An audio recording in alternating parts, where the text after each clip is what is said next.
During 1934, de Havilland was already incredibly busy with a range of new aircraft that it was manufacturing: the DH-86 Express, the DH-87 Hornet Moth, and the DH-89 Dragon Rapide, that some of you may have flown in with classic wings.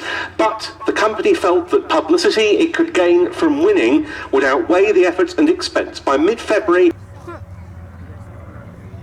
during 1934, de Havilland was already incredibly busy with a range of new aircraft that it was manufacturing: the DH-86 Express, the DH-87 Hornet Moth, and the DH-89 Dragon Rapide, that some of you may have flown in with classic wings.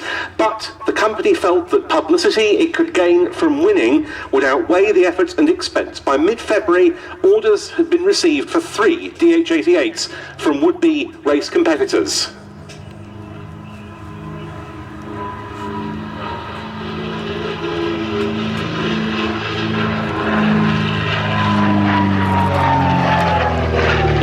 By James and Amy Moore.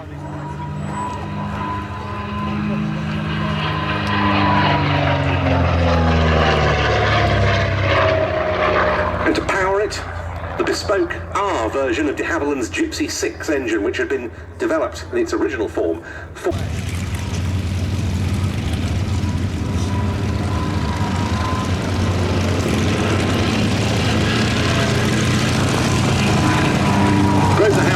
was fairly untroubled.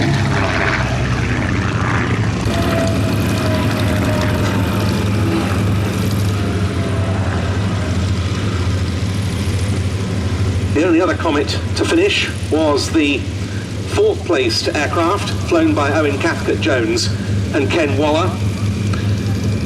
The Mollisons had set a record for a flight between London and New Zealand and back that incredibly still stands, having been established.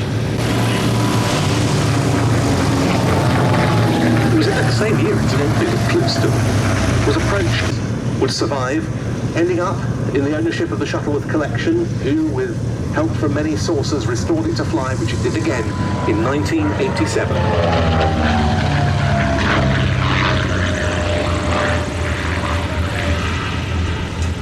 Gradually, it was resurrected to fly once again, and the Shuttleworth Collection's own base at Old Warden in Bedfordshire, given a longer runway, had made more since.